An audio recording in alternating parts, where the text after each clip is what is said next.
Hello friends, in standard 9th Science and Technology part 1st, chapter number 11, reflection of light, and in this the numerical examples from the exercises are solved here. Here question number 5a, the speed of sound in air at 0 degrees Celsius is 332 meters per second.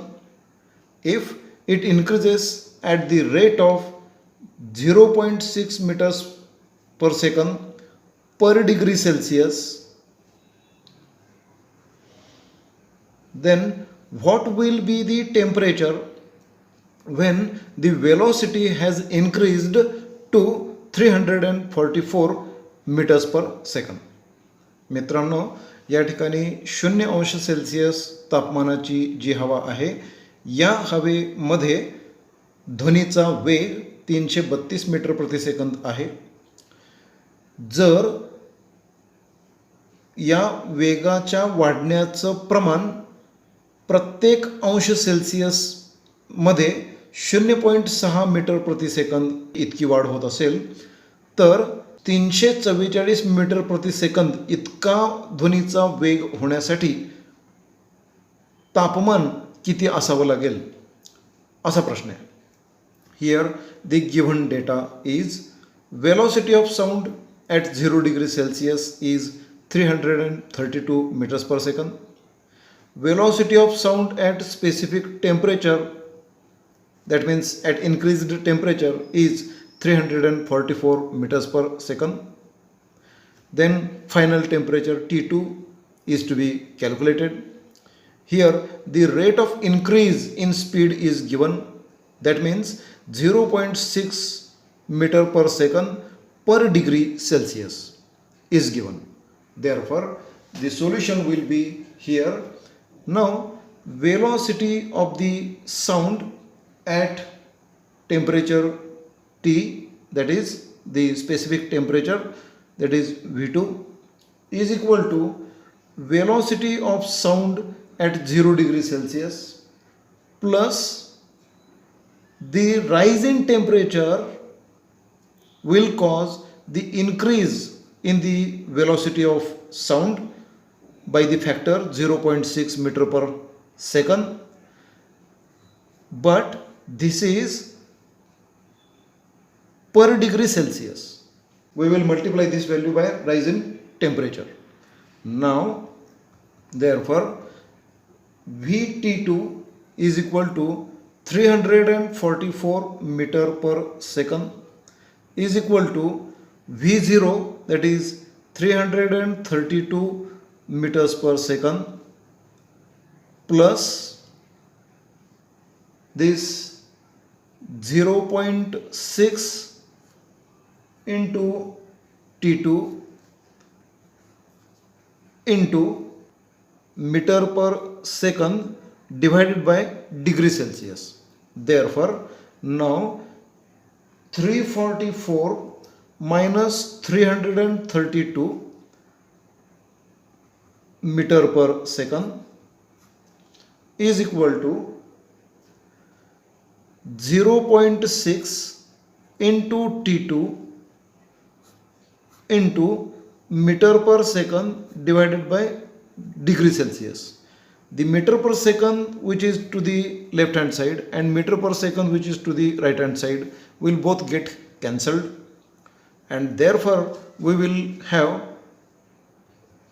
this subtraction will be equal to 12 degree Celsius is equal to 0.6 into T2. Here we will get 12 degree Celsius divided by 0.6. Therefore, T2 is equal to 12 divided by 0.6.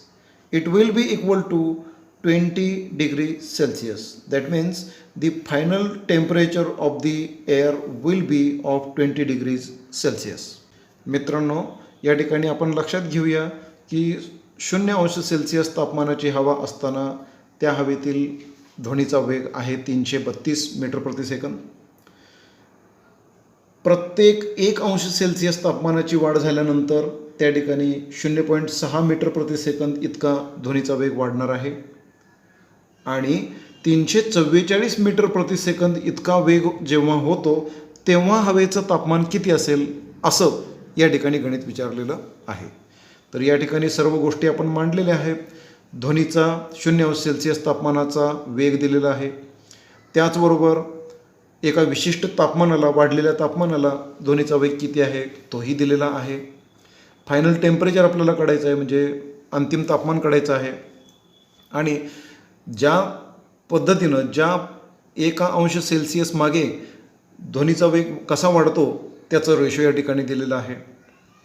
आता आपण सूत्र असं म्हणतो आहोत, नंतरचं जे तापमान आहे त्या तापमानाला ध्वनीचा जो वेग आहे तो या ठिकाणी मांडला, बरोबर 0 अंश सेल्सिअस तापमानाला असलेला ध्वनीचा जो वेग आहे तो या ठिकाणी घेतला, अधिक प्रत्येक 1 अंश सेल्सिअस तापमान वाढी दरम्यान 0.6 मीटर प्रति सेकंदनी जो वेग वाढणार आहे त्याला तापमानाने गुणायचं आहे.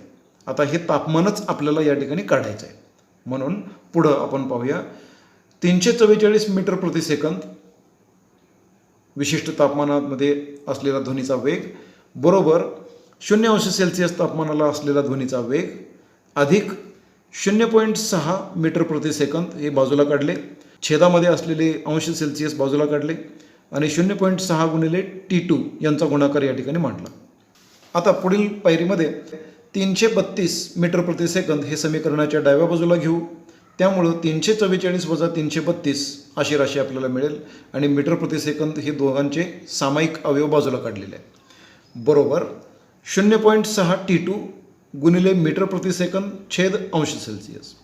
समीकरणाच्या डाव्या बाजूला असलेलं मीटर प्रति सेकंद, समीकरणाच्या उजव्या बाजूला असलेलं मीटर प्रति सेकंद या दोन्हींचा भाग जाईल, ते निघून जातील.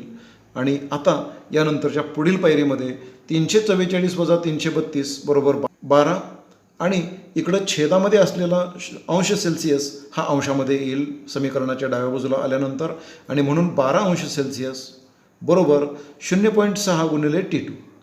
तर मग आता T2 बरोबर 12 अंश सेल्सिअस छेद 0.6, कारण इकडं समीकरणाच्या उजव्या बाजूला 0.6 जो अंशामध्ये आहे तो समीकरणाची बाजू बदलून गेल्यानंतर छेदामध्ये जाईल आणि त्यामुळं आपल्याला या ठिकाणी राशी मिळेल T2 बरोबर 12 अंश सेल्सिअस छेद 0.6. हा भागाकार 20 इतका येतो, म्हणजेच T2 म्हणजे अंतिम तापमान 20 अंश सेल्सिअस इतकं असेल. धन्यवाद.